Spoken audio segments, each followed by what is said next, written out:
the old charm is still reverberating in today's life. This video centers on the unique artistry of the Korean contemporary ink painter Park Dae-sung and his captivating Archaic Beauty still life series. In a world constantly inundated with newness and flashing screens, Park's exploration of what truly defines something as new is thought-provoking and awe-inspiring.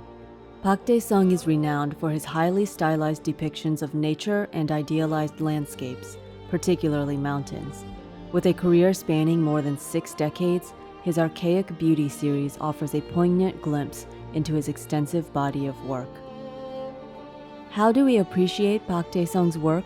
And more specifically, how do we understand the indigenous sense of beauty that Park Dae-sung claimed is archaic beauty more objectively?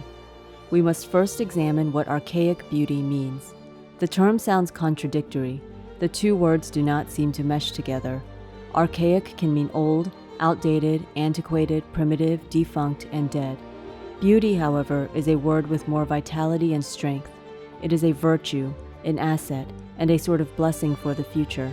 How can one feel both of these contrasting meanings at once? How do these definitions reflect Park's art and come together to mean archaic beauty?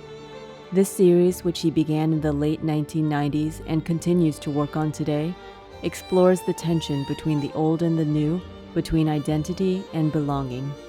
The objects depicted in the Archaic Beauty series are imperfect pieces. They are worn, discolored, unsymmetrical, marbled with cracks and spots. So why did Park choose such objects as his subjects? To understand, we must look at Park's life.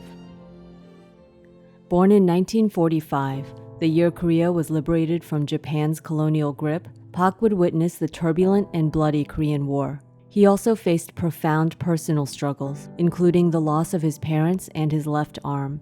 These experiences gave him a unique perspective on the world, coloring a unique artistic vision. By his own admission, Park didn't really fit in the new post-war world. He was often bullied because of his disability. He later dropped out of school at the young age of 16. The Korean art world has long valued academic achievement and particular credentials. Yet Park was outside of the norm.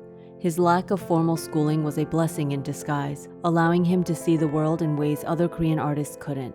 He further augmented his self-study by traveling abroad, studying ancient Chinese ceramics and paintings at the National Palace Museum in Taiwan. Among his many destinations was, of course, New York City. It was there that he connected with modern art, particularly the work of Henri Matisse. Inspired by the grand scale of ancient Chinese landscape paintings and by Matisse's aesthetic strategies, simplicity of medium, and use of negative space, Park's journey eventually led him to the historic city of Gyeongju in South Korea. It was in Gyeongju, an ancient capital of Korea, that Park found his home, and it is there that he embarked on his ongoing exploration of the old and the new, resulting in the Archaic Beauty series.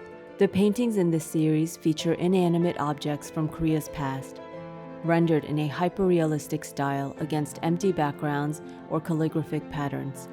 Some of Park's paintings measure up to 3 meters tall by 2 meters wide in order to immerse viewers in their immense presence. The level of detail in Park's paintings is truly remarkable. From a distance, the works exude a sense of fragility and antiquity. But upon closer inspection, every dot, shade, and color reveal the artist's choices in a meticulous, thoroughly contemporary approach to his craft. A rustic tea bowl, an unglazed stoneware vase, aged porcelain, all of these can reflect a disabled artist's struggle to find his place in a society that often lionizes physical ability and perfection.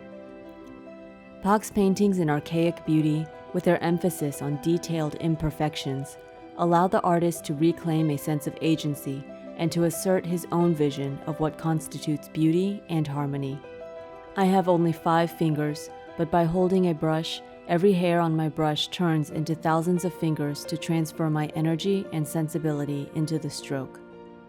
Calligraphy, one of East Asia's most recognizable art forms, takes center stage in Park's work as well. Despite traditional calligraphy's decline in Korean modern art, Park places it at the forefront. He uses calligraphy as an integral design element, incorporating simplified Chinese and Korean characters to invite viewers to contemplate his paintings from different perspectives. Archaic Beauty is rooted in the fragmentation and loss in Pak's life. It is an aesthetic that comprises multiple connotations, born from struggle and negative space. For the artist, it is about finding an in-between space, a place between the old and new, the past and present. Pak's Archaic Beauty series is suffused with a sentiment of grief and displacement, while also being a nostalgia-tinged romantic fantasy of the past.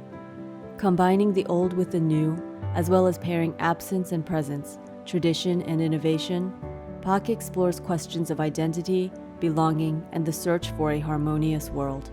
His paintings offer solace and a sympathetic longing for continuity in an increasingly fractured society. Like the artist himself says, the old charm is still reverberating in today's life.